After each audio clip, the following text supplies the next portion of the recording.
क्या योग्यता को पहचान मिलती है या पहचान के बिना योग्यता हमेशा अंधेरे में ही रह जाती है? हस्तिनापुर की भव्य रंगभूमि, जहां आज राजवंश के राजकुमार अपनी अपनी कलाओं का प्रदर्शन करने वाले थे, द्रोणाचार्य स्वयं देख रहे थे और सबकी निगाहें टिकी थीं अर्जुन पर।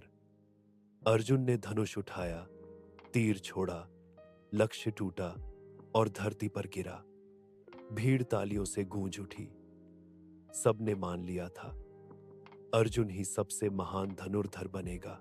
लेकिन तभी मानो सूर्य की किरणों ने भीड़ के बीच छिपे किसी सत्य को उजागर कर दिया। वह था कर्ण, सांवला तेजस्वी चेहरा, आंखों में ऊंचाइयों को छू लेने का जुनून और कंधों पर वह दिव्य प्रकाश जो मानो सूर्य देव स्वयं भेज रहे हो। कर्ण आगे बढ़ा और बोला, यदि यह कला केवल एक का अधिकार है तो मैं भी अपना अधिकार आजमाना चाहता हूं। एक क्षण के लिए रंगभूमि का शोर थम गया। द्रोणाचार्य की आंखों में आश्चर्य और संदेह दोनों थे। कर्ण ने धनुष उठाया।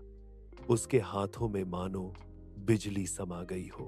उसका पहला तीर वैसा ही लक्ष्य भेदता है, पर उससे भी अधिक तीव्रता और शुद्धता के साथ।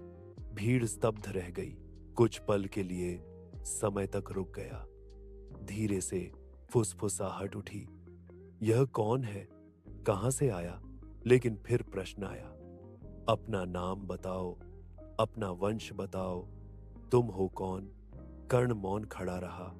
वह जानता था प्रतिभा से पहले समाज वंश पूछता है।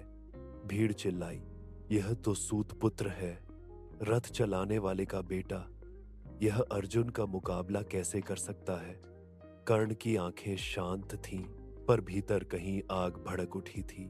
तभी दुर्योधन खड़ा हुआ, राजसी गरिमा और गूंजती आवाज के साथ बोला, युद्ध भूमि में जन्म नहीं, कर्म बोलते हैं, और इस योद्धा का सम्मान आज से राजा भी करेगा।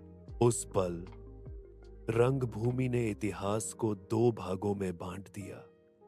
कर्ण और अर्जुन की यह पहली भिड़ंत सिर्फ एक प्रतियोगिता नहीं थी, यह धर्म, न्याय और नियति के सबसे विशाल संघर्ष की शुरुआत थी।